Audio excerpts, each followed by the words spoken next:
Ụmụnne m ụmụnne ọdịnala asị m ụnụ ka anyị nebe n'anya na ndị mmiri na mbụ o doro m anya na onye ọbụla ma ifewu ndị mmiri. Onweghị onye wụ onye Igbo ya sị na ọ maghị ifewu mmiri. Onweghị onye wụ onye Igbo ya sị na ọ maghị ifewu ndị mmiri. Onweghị onye wụ onye Igbo ya sị na ọ da aṅụ mmiri. Onweghị onye wụ mmadụ nọ n'ụwa ya sị na mmiri adịrị ya n'alụ. Mmiri edogo n'alụ. Onye abụọ na-alụ ọrụ ka mmadụ.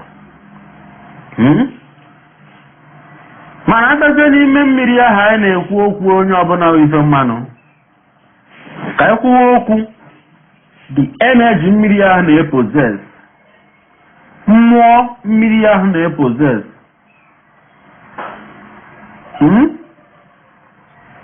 Maka na ife gbasara ndị mmiri a dị omimi ihe nne. Asị nọọsụ kwuwe mmiri in general. Mmiri in general so na Chukwu enwere n'ụwa. Mmiri in general so na Chukwu so na chi enwere n'ụwa. O so n'ife make up Chukwu meru Chukwu anyị na-akpọ tata ka anyị uzo this term Chukwu. Mana I don't use carry this term Chukwu.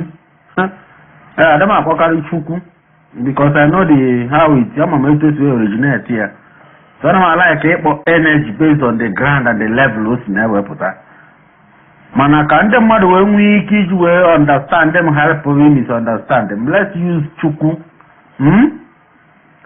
Mmiri so na otu n'ime ife make up Chukwu I am an what. Even ndị nghọrị bụ ndị bịara abịa ndị isi ọcha bịara be anyị jede na akwụkwọ nghọrị wụ Baịbụl ha wee sị na in the beginning mgbe a na-akọrọ anyị akụkọ gbasara ụwa a sịrị gị na afụrụ ebube Chineke ka ọ na-erugharị n'elu mmiri. Ebube Chineke erugharị ha n'elu ana. Ebube Chineke erugharị ha n'anyanwụ.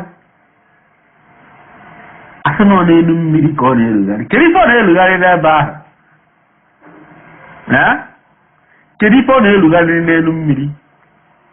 Ọ fụfe enu ana. Maka na ike dị egwudu na mmiri. Ebube Chineke ahapụ na-erugharị n'elu mmiri. Ọ bụ nọ biblical ideology. They are not getting it. But traditional ideology. Akawangu na ebube Chineke ahụ na-erugharị n'ime mmiri is the power of the universe. Ikikere chi jiwe do bụ na mmiri ka o si. Ikikere chi jiwe do bụ na mmiri.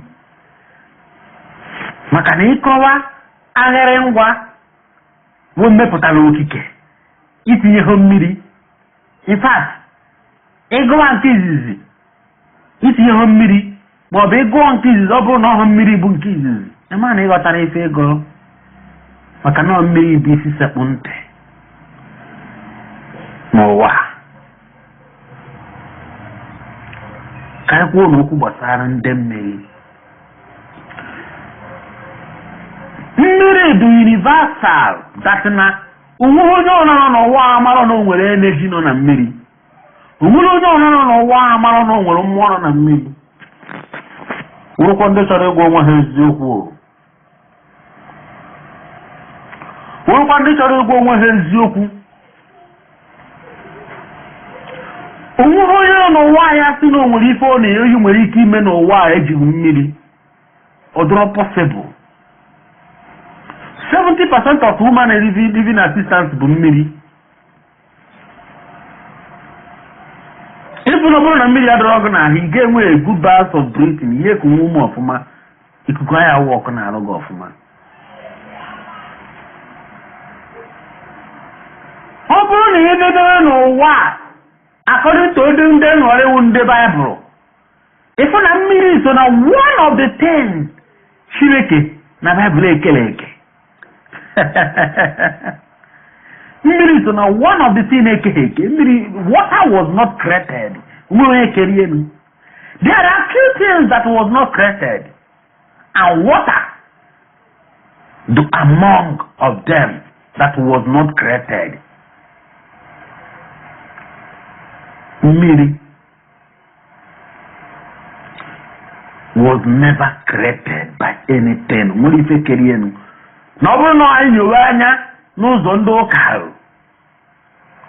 Which we know that nobody created nothing. Anything. They were all living in its existences.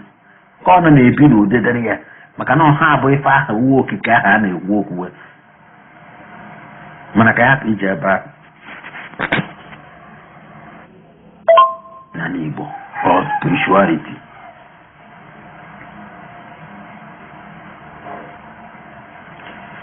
Kerunde bundemmiri. Kerife bummiri.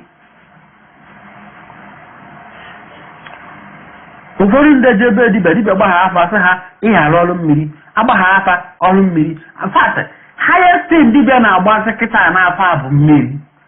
Ona masisi this year jebo hormu up to mother for all me. Yes. Then jaga wo bo horo malu bo. Mana ro bo hormu mother. Eme bo hormu mother for up to mother for jebo hormu holo mmiri. Mana agbagoro mu mother more than mother. Kana leto ati 50 afa gbasara mmiri. Some of them buru ndem na say hajira aka je setoro ofa. Na efi yeme na efi yeme. Na efi yeme na efi yeme. Ndị dibịa jezi ndị mmiri eriri ego agachala ọrịa. Irrigation a na-ebozi ndị mmiri kasị nkụ. Onye kpọọ ụkwụ na ana kpọm. Onye ebe dibịa na ọgbara ụkwụ na ana ọgba afọ ọgbara ndị mmiri. Nwaanyị a kọntrol ha onwe ya ọfụma. Ikwute ha agwa nọ ndị mmiri spiritual husband.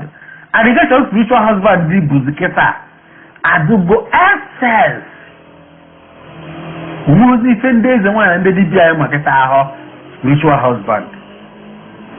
Mana easily spiritual husband ayi ekwu maka nke lolu na ya kapịa ya ọnụ.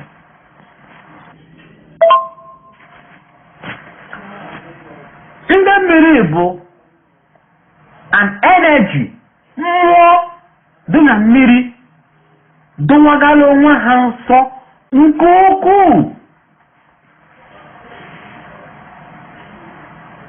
Ndị mmiri bụ mmụọ nọ na mmiri dọwagala onwe ha nsọ nke nnukwu. N'etoro wee si asị na mmiri enweghị ilo ka ha si wee nọrọ enweghị ilo. Sad as clean and pure as anything I can ever imagine.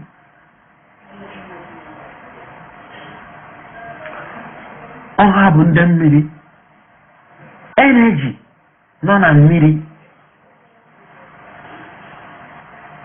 Na-alụ ọrụ na mmiri. Ha nwere their own ụwa na mmiri. Mmụọ nke ha dị connected to mmiri. Ọha bụ ndị mmiri. Ọha bụ ndị mmiri ahụ a na-ekwu okwu. Obodo niile dị n'ala Igbo nwere ndị mmiri nke fish. Osike ike fụtakwa obodo dị n'ala Igbo ya asịgụ na obodo enweghị mmiri. Onweghị obodo dị n'ụwa. Onweghị obodo n'ọhụrụ ala Igbo. Onweghị obodo dị n'ụwa anyị nwere mmiri. Kama na the problem bụ na politics batara. Ewejide obodo niile wee kerisizie. Ndị nke ha eketaghịzi mmiri agwaghị na mmiri adịghị ha. Politics batara ewejide ihe niile wee kerisia. Ndị village ha eketaghịzi mmiri fa agwaghị na fa enwere mmiri. Mana without politics, ifu na obodo niile ahụ nwere mmiri.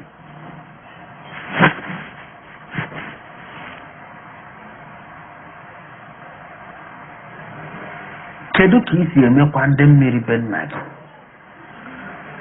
kedu ka gị na ndị mmiri si wee nọdụ mmiri be nna gị ọ nọzikwa ọrụ unu emetọọ na mmiri be nna gị maka na ndị mmiri ada achọ atete ụfọdụ ndị nwere mmiri mana mmiri ife anana ụfọdụ ndị mmiri ife apụọ na baa na mmiri ọzọ maka gịnị maka atete maka nsọ ana imetọ ana maka ime ihe ana na-achọ maka ime ihe mmụọ na-asọ nọta ana na-achọ ife mmụọ ana na-asọ mmiri ha wee gharafa wee pụba maka na ha emetọgo atene ụfọdụ n'ime ha bụrụ ndị ụka merụpajiri aka ha chụọ mmiri ihe fa maka na-achụ ya achụ yes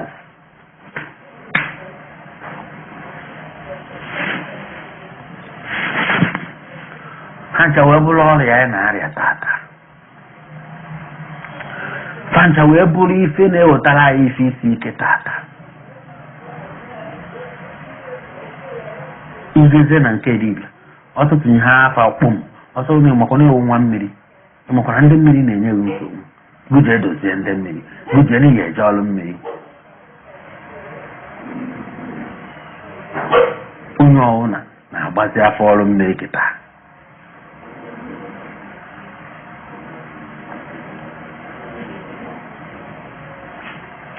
ha ncha bụ ife anyị enebara anya ụmụnne m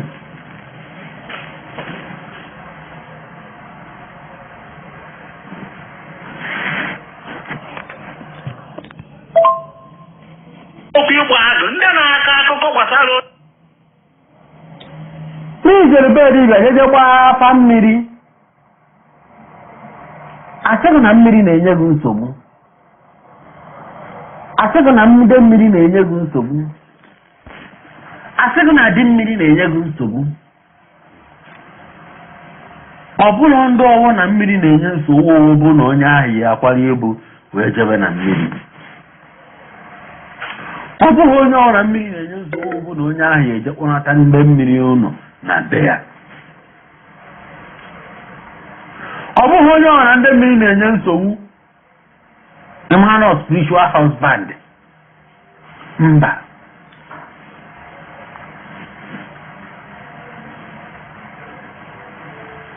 alụ na mpụ anyị na-emezi kịta ọhịa ndị nne ma ofe ịlụ ọrụ mmiri kasị nkụ anyị na-emezi ndị dibịa kịta ndị eze nwaanyị kịta na-emezi ka o sizi wee sọfa ha na-emezi ife ha chere ha na-emezi ife ha mụtara instead of ife mmụọ kwuru ọnya ka ihe eji wee fụ onye ọzọ obodo jee kogi ọnọkụ gị wee jee ọrụ mmiri ọnya ka ihe eji wee fụrụ onye Imo steeti o jewe Zakịbịa na ọ Zakịbịa wee jee rie ọrụ mmiri anyị je na-agba onwe anyị ọjụ latest lines ha na-eyuzu kịta bụ na mmiri niile wee otu na mmiri bụ mmiri yes mmiri niile wee otu mmiri bụ mmiri mana ọ na-agba agafee mba gụọ ya afa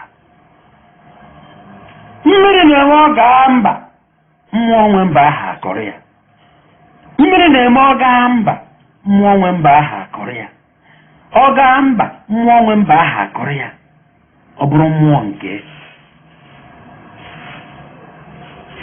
mana ọtụtụ n'ime anyị amara ọtụtụ ata onye kpara aka n'ọnụ ọsọ na mmiri bụ mmiri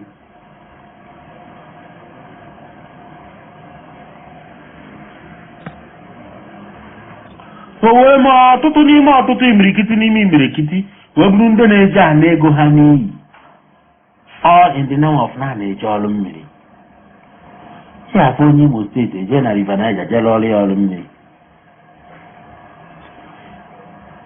chọpụzie na Igbo kwuru okwu kwuo nọ ife ndị na-asọ ka ndị na-eli mana anyị ka na-agagodo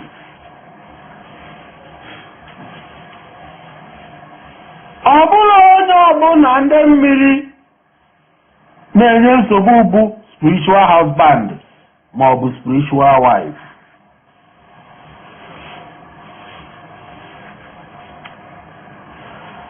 enwere ọtụtụ otu dị na mmiri that can disturb you. Ọtụtụ otu dị na mmiri nwere ike inye gị nsogbu. Ịgba afa agwa gị nọ ndị mmiri dị ife ahụ. Ọ dụziri dibịa ahụ na-agbagha afa ịjụọ kedu ndị mmiri dị ife ahụ, kedu ndị dị ife ahụ, kedu dipatịmentị ọ nọ. Maka na ibe na mmiri nwere ọtụtụ otu. Ọnya ka eji akpọ ha ndị otu mmiri.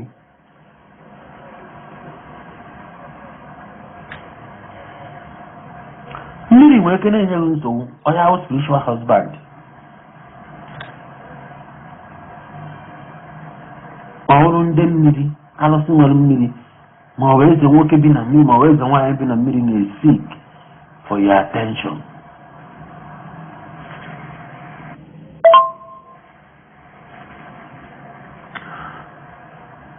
Mmiri nwere ike na-enye gị nsogbu. Onye bụ spiritual wife, onye bụ spiritual husband, ọ bụrụ ndị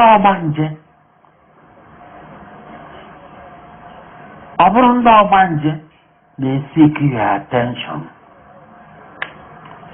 Mmiri nwere ike na-enye gị nsogbu.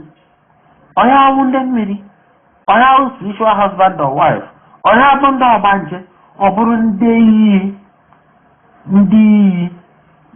mmiri, ndị iyi ụwa. They come together. Ha na-agakọsị ọnụ. Ọ bụrụ ndị iyi, ọ bụrụ ha ife na-seek for your attention. Mmiri nwere ike na-enye gị nsogbu. Onye ahụ ndị mmiri, onye ahụ spiritual husband, onye ahụ spiritual wife, onye ahụ ndị ọgbanje, onye ahụ ndị iyi. Ọ bụrụ ndị dada na-enye gị nsogbu maka na iso na dipatịmentị dada. Ndị dada na-enye gị nsogbu. Ịkwara ibu mmiri jewe na mmiri ruo kwuo nọ ndị mmiri ka ị na-ebi. You wasted your money. Ndị ọgbanje na-enye gị nsogbu. Ị hapụ ọrụ ọgbanje ahụ ọrụ. Ịkwara ibu mmiri jewe na mmiri jeje hụ ibu na mmiri si ndị mmiri na-ekwolie. You wasted your money. Arụsị mmiri ma ọ bụ ịsatịrị mmiri na-akpọ ọhụ ka ị wetara ya oke. Ịkwara ibu mmiri jere na mmiri wee ruo na mmiri wee gwa ha na spiritual husband gị ma spiritual wife gị na ọha ka ebe ebe setụrụ. Ịkwara ibukwa na mmiri ijecha ihe echiri akwa. Spiritual wife na-enye gị nsogbu na wee jee na mmiri ruo na mmiri wee sị na ọkpọ ndị mmiri ka ebe ebe setụrụ. You did not stipulate it. Ị ghara isi no ife na-etu a ka m bịara ịbịarụ ọnya ka ọ ya wụ. Just certain thing na-enye nsogbu. Ọ dibịa ka ọ dụziri ịgba afa keru ndị dị ife a. Asị gị na nwaanyị mmiri, asị gị na ọ dị mmiri, asị gị na ndị ọgbanje. Ị na-eje ịmarụ ndị dị ife ahụ ijele ịfụ. Eze nwaanyị mmiri ma ọ arụsị nwe mmiri na-anaghị oke na mmiri. Ibu ya wee jije dị nwaanyị mmiri na spiritual wife ka ị na-akpọkwa ibu taa. Ijechacha ịgbakwa afa echi, ha ga-agwakwa na ndị mmiri na-enye nsogbu. Maka na dibịa jere ọrụ ahụ estipuleti. Lee ndị a bịara ịfụ.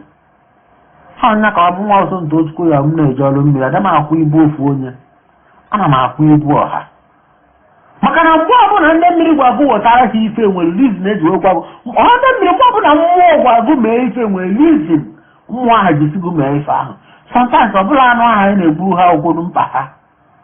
Kama na ọka ha wee rụọ ọrụ according to that reason ha ji wekwa ogolu ha.